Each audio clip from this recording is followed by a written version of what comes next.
அப்போ இதனால் வரையும் இவங்க ஒரு ரவுண்ட் அடிச்சுட்டு வந்தாங்க பாருங்கள். இந்த ரவுண்டு எல்லாம் total waste of time, waste of money, waste of energy அப்படின்றது ப்ரூவ் ஆகிடுச்சு. அங்கே போய் நான் நீதிமன்றத்தில் போய் என் பவரை காட்டுறேன் அப்படின்னு நீங்கள் போனீங்கன்னா, நீதிமன்றம்னு போயிட்டாவே எல்லாம் சட்டப்படி வந்துடும் சார். எல்லாமே சட்டம்தான். சினிமா ஃபோட்டோகிராஃப் ஆக்ட் என்ன சொல்லுது, நீங்கள் என்ன பண்ணிக்கிங்க?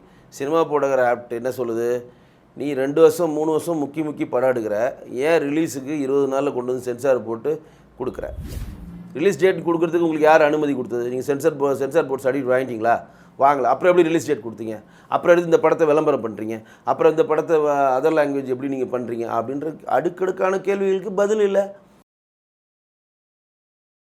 நம்ம போயிட்டோம், நம்ம வந்து ஸ்பீடாக போயிட்டு விஜயோடைய ஆளுமையில் வச்சு ஒரு கன்வின்ஸ் பண்ணி நம்ம வந்து இது வாங்கலாம். அதெல்லாம் கிடையாது. சட்டத்துள்ள போயிட்டிங்கன்னா, சென்ட்ரல் போர்ட் ஆஃப் ஃபிலிம் சர்டிஃபிகேஷனில் போயிட்டுனா அது விஜய் படமும் ஒன்று தான், ராமராஜா படமும் ஒன்று தான், ரஜினி படமும் ஒன்று தான், சேகர் படமும் ஒன்று தான். எல்லாருடைய படமும் ஒரே தராசு தட்டில் வைத்து தான் அது பார்க்கப்படும். விஜயுடைய அரசியல் பக்கத்தில் இருக்க கூட்டத்தில் இருக்கிறது தான் தற்கூரின்னு பார்த்தா, விஜய் வைத்து படம் எடுக்கிற ப்ரொடியூசரும் தற்கூரியாக இருக்கிறான்.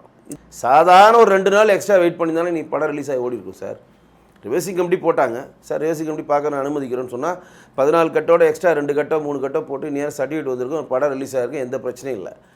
நான் வந்து என் திறமையை காட்டுவேன், என் ஆளுமையை காட்டுவேன், நான் அப்பா டக்கர்னு காட்டுவேன், நான் நீதிமன்றத்தில் போய் ஒன்று சேலஞ்ச் பண்ணுவேன்னு சொன்னால், இப்போதைக்கு என்னுடைய தனிப்பட்ட முறையில் எதுனா ஜனநாயகத்தினுடைய ஒட்டுமொத்த குடியும் அமேசான் பிரைம் வீடியோவில் தான் இருக்குது. அவன்கிட்ட தான் ஒட்டுமொத்த குடிமை இருக்குது, ரைட்ஸ் இருக்குது. சட்ட ரீதியான அனுமதி அவன் தான் பெற்றிருக்கான், சட்ட ரீதியான பவர் அவன் தான் வச்சுருக்கான். அந்த டேட் வந்து அவன் ரிலீஸ் பண்ணுறது நீ தான் அக்ரிமெண்ட் சைன் பண்ணிப்பீங்களா? சினிமா சேட்டை நேயர்களுக்கு வணக்கம் சார். வணக்கம். வணக்கம் ஜி, எப்படி இருக்கீங்க சார்? ரொம்ப நல்லா இருக்கும் சார். என்ன சார், நீண்ட நாளாக எதிர்பார்த்து கொண்டிருக்கும் ஜனநாயகன் திரைப்படத்தோடைய வழக்கு இன்னைக்கு வந்து நீதிமன்றத்துக்கு வந்துச்சு.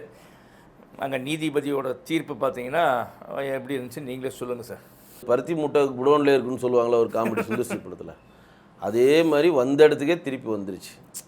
தனி நீதிபதிக்கிட்டே போனாங்க, தனி நீதிபதி வந்து ஒரு தீர்ப்பு கொடுக்குறாங்க, அது வந்து அப்பீலாக டபுள் பெஞ்சு போச்சு. டபுள் பெஞ்சு வந்து ஸ்டே கொடுக்குறாங்க.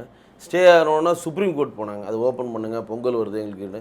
மறுபடியும் சுப்ரீம் கோர்ட் என்ன பண்ணுறாங்க, டபுள் பெஞ்சுக்கே அனுப்புகிறாங்க, தலைமை நீதிபதி போய் நிவாரணம் தேடிக்கிங்க. இப்போ தலைமை நீதிபதி டபுள் பெஞ்சு என்ன பண்ணுறாங்க, சிங்கிள் பெஞ்சுக்கே திருப்பி அனுப்பிச்சிட்டாங்க.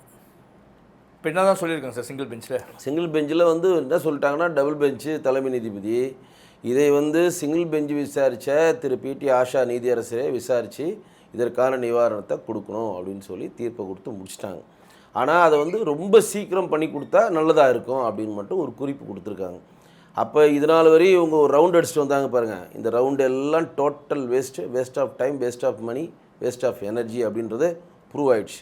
ஏன் அப்படின்னா, சென்ட்ரல் போர்ட் ஆஃப் ஃபிலிம் சர்டிஃபிகேஷன்றது சினிமா ஃபோட்டோகிராஃப் ஆக்டினுடைய செயல் திட்டத்தின்படி தான் செயல்படுன்றது நீதியரசர்கிட்ட தெளிவாக அவங்க சொல்லிட்டாங்க. நீதியரசர் டபுள் பெஞ்ச் என்ன சொல்கிறாங்க, நீங்கள் வந்து 24 சரத்துப்படி ஜனநாயக படத்தை வந்து ரிலீஸ் பண்ணுறதுல தடை இல்லை, சென்சார் போர்ட் சர்டிஃபிகேட் இஷ்யூ பண்ணணுன்னு மட்டும் சொல்லிட்டீங்க. ஆனால் 25 ஒரு சரத்து இருக்குது, அதில் வந்து அதிகமான அதிகாரம் வந்து ரிஜினல் ஆஃபீஸர் கொடுக்கப்பட்டிருக்கு, அதுக்கு நீங்கள் கன்சிடர் பண்ணல. 2வது, ரிவர்சிங் கமிட்டி இவங்க ஏன் போனாங்கன்னு எதிர்த்தரப்பு நியாயத்தை நீங்கள் ஏன் கேட்காம விட்டீங்க, அதை நீங்கள் கேளுங்க. அவங்களுக்கு வாய்ப்பு கொடுக்கல பேசுறதுக்கு, அவங்களுக்கான வாய்ப்பு வாதிக்கிட்ட மட்டும் கேட்கல, பிரதிவாதி என்ன சொல்கிறான்னு கேளுங்க. வாதி பிரதிவாதி ரெண்டுத்தையும் கேட்டு அதுக்கப்புறம் தாங்க தீர்ப்பு சொல்லணும். நீங்கள் அவங்க ஏன் ரிவர்சிங் கமிட்டி போட்டாங்க, ஏன் ரிவர்சிங் கமிட்டி போகிறதுக்கான காரணம் என்ன, அது 24 சரத்து என்ன சொல்லுது, 25 சரத்து என்ன சொல்லுது, அதுன்னு அதை பற்றி டைம் கொடுத்து கேளுங்க. அதை கேட்காம நீங்கள் நீதி அளிக்கிறது வந்து ஏற்றுக்கொள்ள முடியாது. நீங்கள் கேளுங்க. அப்படி சொல்ல மாட்டாங்க நீதியரசர், நீங்கள் கொண்ட தீர்ப்பை ஏற்றுக்கொள்ள முடியாதுன்னு சொல்ல. இதை கேட்டுட்டு அப்புறம் உங்கள் தீர்ப்பை நீங்கள் கொடுங்க, தனி நீதிபதி தீர்ப்பை கொடுங்கன்னு சொன்னது தான் நான் நினைவூட்ட விரும்புகிறேன். பருத்தி மூட்டை குடோன்லேயே இருந்திருக்கலாம், ஊரெல்லாம் சுற்றி திருப்பி வந்த இடத்துக்கே வந்துருச்சு சார். இப்போ இந்த ப்ரொடியூசர் சைட்லேயோ இல்லை சிபிஎஃப்சி சைடில் எங்கேயோ ஒரு இடத்துல ஒரு தவறு நடந்துக்கு, ஆனால் வந்து அது நீதிமன்றம் தான் சொல்ல போகுது, ஓகேங்களா, அந்த விசாரணைக்கு அப்புறமா. இப்போ வந்து பெரிய ஒரு நஷ்டம் வந்து அந்த தயாரிப்பாளருக்கு தான் ஆகுது. இது எங்கத்தோடைய கவனக்குறைவாக இருக்கும், நீங்கள் யாருடைய கவனக்குறைவுனால இந்த மாதிரி ஒரு இழுபறியானது? அதாவது இது கவனக்குறைவு அப்படின்னு சொல்கிறத விட சட்டத்தை மதிக்காத தன்மை அப்படின்னு சொல்லலாம் ஒன்று. 2வது வந்து எல்லா மாதிரி நம்ம வந்து நீதிமன்றத்திட்ட போய் நாடி நம்ம வந்து சென்ட்ரல் போர்ட் ஆஃப் ஃபிலிம் சர்டிஃபிகேஷனோ அரசு எந்திரத்தை நீங்கள் பயமுறுத்த முடியாது. நீங்கள் தனிநபரை போய் நீதிமன்றத்தில் நாடி பயமுறுத்தலாம், ஒரு காவல் நிலையத்தை நாடி பயமுறுத்தலாம் தனிநபரை. ஒரு சென்ட்ரல் போர்ட் ஆஃப் ஃபிலிம் சர்டிஃபிகேஷன்றது ஒரு போர்டு, அது ஒரு ஐஏஎஸ் கேடரில் ஒருத்தர் உட்காந்துருக்காங்கன்னா அது எவ்வளோ ஸ்ட்ராங்கான போர்டாக இருக்கும். இந்தியா ஃபுல்லாக அது ஆட்கள் இருக்கிறாங்க, எப்படி போர்டாக இருக்கும். அங்கே போய் நான் நீதிமன்றத்தில் போய் என் பவரை காட்டுறேன் அப்படின்னு நீங்கள் போனீங்கன்னா, நீதிமன்றம்னு போயிட்டாவே எல்லாம் சட்டப்படி வந்துடும் சார். எல்லாமே சட்டம்தான். சினிமா ஃபோட்டோகிராஃப் ஆக்ட் என்ன சொல்லுது, நீங்கள் என்ன பண்ணிக்கிங்க? சினிமா ஃபோட்டோகிராஃப் ஆக்ட் என்ன சொல்லுது, நீ 2 வருஷம் 3 வருஷம் முக்கி படம் எடுக்கிற, ஏன் ரிலீஸுக்கு 20 நாளில் கொண்டு வந்து சென்சார் போட்டு கொடுக்குற? நீ 2 வருஷம் 3 வருஷம் 500 கோடி 600 கோடி ரூபா கொடுத்து படம் எடுக்கிற, ஏன் சென்சார் போர்டு சர்டிஃபிகேட் வாங்காமல், central board of film certification board certificate வாங்காமல் ரிலீஸிங் டேட்டு கொடுக்குற? ஏன் நீ central board of film certificate board certificate வாங்காமல் நீ வந்து உன்னுடைய படத்தை விளம்பரப்படுத்துகிற? சட்டம் வந்துருச்சுல உள்ள, நீ கோர்ட்டுக்கு போயிட்டல, கோர்ட்டுக்கு போகிறதுக்கு முன்னாடி இது கிடையாது. ஆஸ் பர் ரூல் படி நீங்கள் ஒரு படத்தை ரிலீஸ் பண்ணுன்னு ரிலீஸ் டேட் கொடுத்தீங்கன்னா நீங்கள் வந்து சர்டிஃபிகேட் வாங்கியிருக்கணும். இது சட்டம். ஆனால் யாரும் கண்டுக்கல, ஏன்னா யாரும் அப்ஜெக்ஷன் பண்ணல, அதனால் அப்படியே போகுது, எல்லாருமே அலோவ் பண்ணி எல்லாமே போகுது. நீதிமன்றம் போயிட்டு எல்லாமே ஆக்டில் வந்துடும்ல. கரெக்ட். எல்லாமே சட்டப்படி. எங்கள் சட்டம் இதாங்க, நீங்கள் எதுக்கு 45 நாளில் கூட படம் கொடுக்காம 20 நாளில் படத்தை எடுத்து கொடுத்து போர்டு சர்டிஃபிகேட் கொடுன்னு எங்களுக்கு ப்ரெஷர் பண்ணுறாரு. அப்போ கோர்ட்டு கேள்வி கேட்குது, யாரை கேட்டு நீங்கள் ரிலீஸ் டேட் கொடுக்குறீங்க? ரிலீஸ் டேட் கொடுக்குறதுக்கு உங்களுக்கு யார் அனுமதி கொடுத்தது? நீங்கள் சென்சார் போர்டு சர்டிஃபிகேட் வாங்கிட்டீங்களா? வாங்கல. அப்புறம் எப்படி ரிலீஸ் டேட் கொடுத்தீங்க? அப்புறம் எடுத்து இந்த படத்தை விளம்பரம் பண்ணுறீங்க? அப்புறம் இந்த படத்தை அதர் லாங்குவேஜ் எப்படி நீங்கள் பண்ணுறீங்க? அப்படின்ற அடுக்கடுக்கான கேள்விகளுக்கு பதில் இல்லை. இவங்க என்ன நினச்சிட்டாங்க, நம்ம போயிட்டோம், நம்ம வந்து ஸ்பீடாக போயிட்டு விஜயோடைய ஆளுமையில் வச்சு ஒரு கன்வின்ஸ் பண்ணி நம்ம வந்து இது வாங்கிடலாம். அதெல்லாம் கிடையாது. சட்டத்தில் போயிட்டிங்கன்னா, சென்ட்ரல் போர்ட் ஆஃப் ஃபிலிம் சர்டிஃபிகேஷனில் போயிட்டுனா அது விஜய் படமும் ஒன்று தான், ராமராஜா படமும் ஒன்று தான், ரஜினி படமும் ஒன்று தான், சேகர் படமும் ஒன்று தான். எல்லாருடைய படமும் ஒரே தராசு தட்டில் வச்சு தான் அது பார்க்கப்படும். இது வந்து ஸ்பெஷல் படம் அதெல்லாம் கிடையாது. நீதிமன்றம் போயிட்டிங்கனாலும் சாதாரண 1 கோடி ரூபாயில் இல்லை 50 லட்சத்தில் எடுத்த படமும் ஒன்று தான், 500 கோடி ரூபாயில் நீங்கள் எடுக்கப்பட்ட படமும் ஒன்று தான். நீதிபதியை பொறுத்த வரையும் இல்லை இது வந்து ஸ்பெஷல் படம், இது 2000 கோடி இன்வெஸ்ட்மெண்ட்டில் எடுத்துருக்காங்க, நம்ம ஸ்பெஷலாக இருக்கிற வேலையெல்லாம் விட்டு எல்லோரும் வாங்க, குமஸ்தா வாங்க, பதிவாளர் வாங்க, டைப்பிஸ்ட் வாங்க, தனி நீதிபதி, செகண்ட் நீதி, எல்லா நீதிபதி வாங்க, நம்ம முதல்ல விசாரிப்பாங்களா? அவர்களுக்கும் பதிவாளர்கிட்ட போகணும், நம்பர் ஆகணும், ட்ரையல் வரணும், அதுக்கப்புறம் ப்ரேயர் வைக்கணும், அதுக்கப்புறம் கேஸை எடுக்கணும், அதுக்கப்புறம் தானே ஒவ்வொரு விஷயம் நடக்கும். இது உங்களுக்கு புரியலை. இங்கே இருக்கக்கூடிய தயாரிப்பு தலைவர் வந்து பெரிய லேகு. விஜயுடைய அரசியல் பக்கத்தில் இருக்க கூட்டத்தில் இருக்கிறது தான் தற்கூரின்னு பார்த்தா, விஜய் வைத்து படம் எடுக்கிற ப்ரொடியூசரும் தற்கூரியாக இருக்கிறான். அதுதான் அப்படி தான் நான் சொல்ல வேண்டியது இருக்குது. இந்த கடினமான வார்த்தையை யூஸ் பண்ணுறது எனக்கு கஷ்டமாக இருக்குது. சாதாரண ஒரு 2 நாள் எக்ஸ்ட்ரா வெயிட் பண்ணி தானே நீ படம் ரிலீஸ் ஆகி ஓடி இருக்கும் சார். ரிவர்சிங் கமிட்டி போட்டாங்க சார், ரிவர்சிங் கமிட்டி பார்க்க நான் அனுமதிக்கிறேன்னு சொன்னால் 14 கட்டோட எக்ஸ்ட்ரா 2 கட்டோ 3 கட்டோ போட்டு நேரம் சர்டிஃபிகேட் வந்திருக்கும், படம் ரிலீஸ் ஆகிருக்கும், எந்த பிரச்சனையும் இல்லை. நான் வந்து என் திறமையை காட்டுவேன், என் ஆளுமையை காட்டுவேன், நான் அப்பா டக்கர்னு காட்டுவேன், நான் நீதிமன்றத்தில் போய் ஒன்று சேலஞ்ச் பண்ணுவேன்னு சொன்னால் சட்டம் அதன் கடமையே செய்கிறது. இது சென்ட்ரல் போர்ட் ஆஃப் ஃபிலிம் சர்டிஃபிகேஷனுக்கான வெற்றின்னு நான் சொல்ல மாட்டேன்.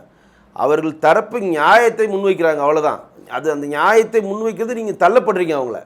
அவங்கள கோட்டுக்கு போனாங்க. சரி, இப்போ இன்னொரு கேள்வி வருதுன்னா, இப்போ வந்து ஜனநாயகன் படம் வந்து பொங்கலுக்கு வர வேண்டிய படம் இவ்வளோ நாள் தள்ளி வந்துருச்சு. இதுக்கப்புறம் இப்போ நீதிமன்றத்தில் போயிருக்கிறதுனால நீதிமன்றத்தில் விசாரணைன்னு போனால் அது வந்து ப்ரியாரிட்டி பிரகாரமாக தான் பண்ணுவாங்க. ஏதோ ஓரளவுக்கு வந்து சரி படம் ஒரு முக்கியத்துவம் கொடுக்கலாம், சும்மா ஜட்ஜு நினச்சா ஒரு கருணை அடிப்படையில் கொடுக்கலாம், சரி இவ்வளோ நாள் ஆயிடுச்சு அப்படின்ற சீர் காத்திருப்பேன்.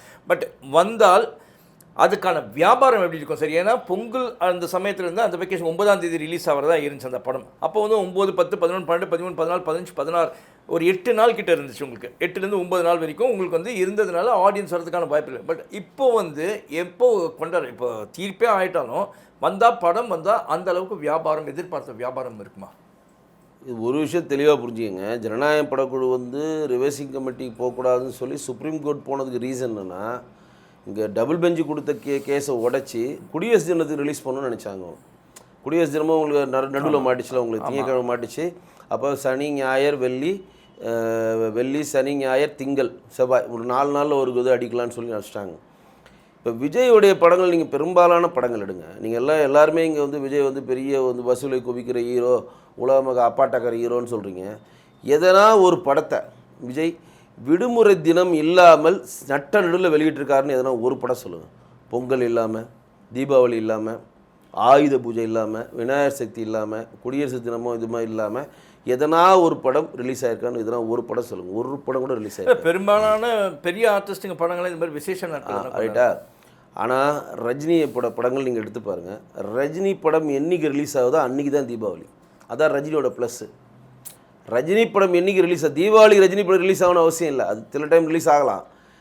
தீபாவளி படம் இப்போ கூலி தீபாவளிக்கு ரிலீஸ் ஆச்சு இல்லை, தீபாவளிக்கு எந்த படம் ரிலீஸ் ஆகணும் அவசியம் கிடையாது. ஆனால் என்றைக்கு ரஜினி படம் ரிலீஸ் ஆகுதோ அன்றைக்கி தான் தீபாவளி. ஆனால் விஜயோட டேட்டா நீங்கள் எடுத்து பாருங்கள், எப்பப்போ 4 நாள் 5 நாள் கண்டினியூட்டியான விடுமுறை வருதோ, குறிப்பாக அவங்க வந்து எப்போ தேர்ந்தெடுப்பாங்க, ஆயுத பூஜையை தேர்ந்தெடுப்பாங்க. நிறைய வாட்டி அவர் தேர்ந்தெடுப்பார். நீங்கள் ஒரு டேட் எடுத்து பாருங்கள். நான்லாம் அதை ஆய்வே பண்ணியிருக்கேன். ஆமாம், அவனா ஆயுத பூஜை இல்லை பொங்கல் இதுனா அங்கே மினிமம் கேரண்டியாக படம் தப்பிச்சிட்டு போனோன்னா இவங்க மைண்டுக்குள்ளே என்ன நினைப்பாங்க, இவர் பெரிய வசூலை குவிக்கிற ஹீரோ, இல்லை வசூலை குறிக்கிற ஹீரோன்னு சொல்லி ஒரு கட்டமைப்புக்கு வருவாங்க.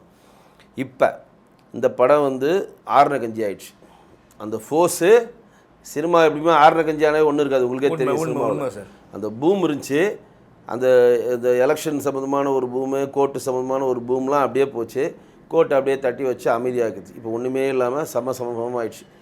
ஜனநாயக படம் ஏன் ரிலீஸ் ஆகணும் விஜய் ரசிகரை கேட்டால் கூட அது ஆகும் சார்ன்ட்டு அவன் கடந்து போயிடறான். அவனுக்கு அந்த இன்ட்ரெஸ்ட் போயிடுச்சு. ஏன்னா அந்த பூமுக்குள்ளே தான் அந்த இன்ட்ரெஸ்ட்டு. இப்போ என்ன பண்ணுறாங்க, தனி நீதிபதிகிட்ட கொடுத்துட்டாங்க. தனி நீதிபதி என்ன பண்ணுறாரு, அவங்க கண்டிப்பாக தனி நீதிபதி என்னோடய கணக்கு கரெக்டாக இருந்துச்சுன்னா சென்ட்ரல் போர்ட் ஆஃப் ஃபிலிம் சர்டிஃபிகேஷனுக்கு ஆப்ஷன் கொடுப்பாங்க. உங்கள் தரப்பு நியாயத்தை நீங்கள் சொல்லுங்கள், எத்தனை நாளில் சொல்கிறீங்க அப்படின்னு கேட்குறப்ப போர்டு 10 நாள் எடுத்துக்கலாம், 5 நாள் எடுத்துக்கலாம், அடுத்த வாரம் தாக்கல் பண்ணலான்லாம், 15 நாள் கழிச்சு தாக்கல் பண்ணுறாங்கன்னா 30 நாளுக்கு. அது வந்து அவங்களோட டிசிஷனு. அப்போ எலெக்ஷன் வேறு வந்துருமே. அது தனி எலெக்ஷன் வருதுன்னா எலெக்ஷனுக்கு முன்னால் வந்து இந்த மாதிரி படங்கள் வர முடியாதுல்ல. அப்போ அது கிடையாது. எலெக்ஷனுக்கு படத்துக்கு எந்த சம்பந்தம் கிடையாது. ஏன்னா விஜய் வந்து கண்டெஸ்ட் பண்ணுறதா இருந்தாருன்னா அந்த டேட் அனௌன்ஸ் பண்ணிட்டாங்கன்னா எலெக்ஷன் டேட்டு, அதுக்கப்புறமா வந்து அவரோட படம் வர முடியாது, ஓடிடிலையும் இருக்க முடியாது, டிவிலையும் போட முடியாது. இப்போ இது ஒரு சிக்கலா. இதோட பெரிய சிக்கல் ஒன்று இருக்குது. இவங்க படம் வந்து ஒரு 2 மாதம் ஷூட் இருக்கப்போ அமேசான் பிரைம் வீடியோக்கு பெரிய விலைக்கு ஓடிடி பிளாட்ஃபார்ம் விற்றுட்டாங்க. ஓடிடி பிளாட்ஃபார்ம் உங்களுக்கு தெரியல, படம் ரிலீஸ் ஆன டேட்லேருந்து எத்தனை நாள் ரிலீஸ் பண்ணணும் உங்களுக்கு? 30 நாளா? 30 நாளில் ஓடிடி பிளாட்ஃபார்ம் ரிலீஸ் பண்ணி ஆகும். இப்போ அவன் ரிலீஸிங் டேட் கொடுத்தது 30 நாள் இருக்கிறப்ப அவன் என்ன ப்ரெஷர் பண்ணுறான், நீ நான் இவ்வளோ நாள் உனக்கு படத்துக்கு வட்டி கட்டிகிட்டு இருக்கேன், நீ வந்து படத்தை ரிலீஸ் பண்ண போகிறேன், நீ ஒன்று தேட்டருக்கு ரிலீஸ் பண்ணு, இல்லை நான் ஓடிடி ரிலீஸ் பண்ணிக்கிறேன்றான். ஓடிடியில் ரிலீஸ் பண்ணிட்டானா சென்சார் தேவையில்லை. ஒட்டுமொத்தமாக விஜயோடைய தேட்டர்களுக்கான வருமானம் அவுட்டு, ஒட்டுமொத்த உலக நாள் FMS out, other language out. ஏன்னா அதர் லாங்குவேஜும் போகாது. ஓடிடி பிளாட்ஃபார்ம் ஆயிடுச்சுன்னா அவனே டப் பண்ணி ட்ரான்ஸ்லேட் பண்ணி பார்த்துப்பான் அவனே, அதனால் அதுவும் போயிடும். இப்போ அமேசான் பிரைம் வீடியோ பெரிய சிக்கலை தயாரிப்பு தரப்பு கொடுத்துட்ருக்காங்க. இவர் வந்து இடியாப்ப சிக்கல் கோர்ட்டில் மாட்டிகிட்ருக்காரு. இப்போ கூட 2 செகண்ட் பெஞ்சு என்ன சொல்லியிருக்காங்க, சிங்கிள் பெஞ்சுக்கிட்ட எவ்வளோ சீக்கிரம் முடியுமோ அவ்வளோ சீக்கிரம் இதை தயவுசெய்து முடிச்சு கொடுங்கன்னு ஒரு ரெக்வஸ்ட் வச்சுருக்காங்க. இல்லைன்னு சொல்ல, கரெக்ட், ரெக்வஸ்ட் வச்சுருக்காங்க. அப்போ தயாரிப்பு தரப்புக்கிட்ட வந்து தயாரிப்பு தரப்பு இல்லை, நீங்கள் இந்த 24 சரத்துப்படி அந்த 4 பேர் படம் பார்த்தாங்க அதையே இம்ப்ளிமெண்ட் பண்ணுங்கன்னு ப்ரெஷர் கொடுத்தாங்கன்னா மறுபடியும் ஒன்றுமே பண்ண முடியாது. அப்போ அவங்க இறங்கி என்ன வருவாங்க. இப்போ தனி நீதிபதி என்ன கொடுத்தாங்க, டபுள் பெஞ்ச் என்ன கொடுத்துருக்காங்க, சிங்கிள் பெஞ்சிட்ட அவங்க தரப்பு நியாயங்களை கேளுங்கள் அப்படின்னு ஒரு இன்ட்டு வச்சுருக்காங்க. அப்போ இவங்க தீர்ப்பு வைக்க முடியாது. இவங்க என்ன பண்ணுவாங்க, 2 பேர் வாங்க ட்ரையல் கேட்டு, ஏங்க இவங்க டைம் கொடுக்குறேன், நீங்கள் உங்கள் தரப்பு நியாயங்களை சொல்கிறேன், 2 தரப்பு நியாயங்களை கேட்டுட்டு நான் என்னென்னு தீர்ப்பு சொல்கிறேன். இன்கேஸ் அவங்க தரப்பு நியாயம் என்ன சொல்லுவாங்க, ரிவைசிங் கமிட்டி போகணும், ஏன் ரிவைசிங் கமிட்டி போகணுன்றதுக்கான விளக்கங்களை அவங்க கொடுப்பாங்க. கொடுத்துருக்கு அது ஒரு ப்ராசஸ் போகும். முடிஞ்சோடனே நீதிபதி பிடி ஆஷா வந்து அதில் கன்வின்ஸ் ஆகி, ஆமாம் ரிவைசிங் கமிட்டி போக வேண்டிய தேவை இருக்கிறது, ரிவைசிங் கமிட்டி போகிறதுக்கான அனுமதியை படக்குழு வழங்கணும்னு சொன்னால் அது ஒரு ப்ராசஸ்ஸு. அப்போ ரிவைசிங் கமிட்டி போய் பார்க்கணும், அது ஒரு ப்ராசஸ்ஸு. பார்த்து முடித்தோடனே அவங்க ஒரு ஒப்பீனியன் கொடுப்பாங்க, ஒரு ப்ராசஸ்ஸு. அதுக்கப்புறம் தான் சர்டிஃபிகேட் இஷ்யூ. இது இடியாப்ப சிக்கல். நீங்கள் சொல்கிறத பார்த்தா இப்போ ஜனநாயகன் வந்து ஒரு குடிமை வந்து ஒருத்தர் கையில் தான் இருந்துச்சு, அதாவது சிபிஎஃப்சி கையில் தான் மட்டும் இருந்துச்சு. இப்போ இவங்க நீதிமன்றத்துக்கு போனதுனால இப்போ வந்து 2 பேர்கிட்ட இருக்க குடிமை. இப்போ இவங்க 2 பேரில் யார் விடுறாங்களோ அப்போ தான் அந்த படமே ரிலீஸ் ஆகும். இப்போதைக்கு என்னுடைய தனிப்பட்ட முறையில் எதுனா ஜனநாயகத்தினுடைய ஒட்டுமொத்த குடியும் அமேசான் பிரைம் வீடியோவில் தான் இருக்குது. அவன்கிட்ட தான் ஒட்டுமொத்த குடிமை இருக்குது, ரைட்ஸ் இருக்குது. சட்ட ரீதியான அனுமதி அவன் தான் பெற்றிருக்கான், சட்ட ரீதியான பவர் அவன் தான் வச்சுருக்கான். அந்த டேட் வந்து அவன் ரிலீஸ் பண்ணுறது நீ தான் அக்ரிமெண்ட் சைன் பண்ணிப்பீங்களா, இந்த டேட்லேருந்து இந்த டேட்டு இன்றைக்கி நாங்கள் ஓடிடி ரிலீஸ் பண்ணுவோம், சம்மதிக்கிறேன், கேஷ் வாங்கி தானே படமே எடுத்துருப்பாங்க. ஒட்டுமொத்தமாக கேன்சல் ஆகிட்டு இவங்க வந்து காம்பன்சேஷன் கொடுக்க வேண்டிய. ஆமாம், கேஷ் வாங்கி தானே இவனுக்கு படமே எடுக்கிறானுங்க. நீங்கள் பாதி படம் அப்படி தானே எடுக்கிறானுங்க, இவனை சொந்த படத்தை பார்த்தா காசு எடுக்கிறானுங்க. ஒரு உதாரணமாக 100 கோடி ரூபாய் வாங்கிக்கான்னு வச்சு ஒரு எக்ஸாம்பிள், எனக்கு தெரில எவ்வளோ வியாபாரம் வச்சு சும்மா சொல்கிறேன். ஒரு 100 கோடி ரூபா வாங்கிதானா அவன் என்ன பண்ணுவான், நீங்கள் படத்தை ரிலீஸ் பண்ணக்கூடாது, எனக்கு தேட்டரிக்கல் நாங்கள் ரிலீஸ் பண்ணலை, எனக்கு கோர்ட்டில் அது பிரச்சனை இருக்குன்னு சொல்லி வச்சானா அவன் நீங்கள் வாங்கின டேட்லேருந்து இன்றைக்கி டேட் வரைக்கும் வட்டி போடுவான். கண்டிப்பாக சும்மா கிடையாது, பெனால்ட்டி போடுவான், வட்டி போடுவான். அவன் நீங்கள் முறைச்சிங்கன்னா அவன் ஒரு கேஸை போடுவான். ஆமாம், நீ எங்கிட்டே ஒரு சீன், ஏன்னா அவன்லாம் American based company sir, international ஆளை வச்சு உட்காந்துருப்பான் அவன். நாங்கள் கேட்டோம், நீ உன்னுடைய சட்ட சிக்கல் நீ லூஸ் தரமாக என்ன பண்ணுறதுக்குலாம் நான் பண்ண முடியாதுப்பா, எனக்கு டேட் வந்துச்சு நாங்கள் ரிலீஸ் பண்ணிக்கிறோம். ரிலீஸ் பண்ண முடியாதா, சரி நாங்கள் ஸ்டாப் பண்ணிக்கிறோம், இன்னைக்கு தேதி பெனால்ட்டி வட்டியோட கூட பணத்தை கையில் திருப்பி வச்சுக்கோன்னு சொல்லி அவன் சொல்லுவான். இல்லை இவ்வளோ நாங்கள் தர முடியாதுன்னு சொல்லி நீங்கள் கோர்ட்டுக்கோ அவன் கோர்ட்டுக்கோ போனாலும் அடுத்த சிக்கல் ஆரம்பிடும். இப்போ ஒரு 100 கோடி ரூபா இவங்க வாங்கியிருக்காங்கன்னு வச்சுருக்கேன், ஒரு எக்ஸாம்பிள் சும்மா சொல்கிறேன், ஒரு அளவீடாக சொல்கிறேன். அவன் 200 கோடி ரூபா கேட்பான்னு வச்சு டிமாண்டு. ஏன்னா அவன் அப்படி தான் பண்ணுவான், அவன் வந்து இருக்கிற டைம் தான் யூஸ் பண்ணுவான். அமேசான் ப்ரைவேட்டே சும்மா கிடையாது. கரெக்ட். இவன் என்ன பண்ணுவான், 200 கோடி ரூபா எங்களால் தர முடியாது, நீங்கள் ஓடிடி பிளாட்ஃபார்மில் இவங்க ரிலீஸ் பண்ணக்கூடாதுன்னு சொல்லி கோர்ட்டுக்கு போய் ஸ்டே கேட்பான் அவன். கரெக்டு.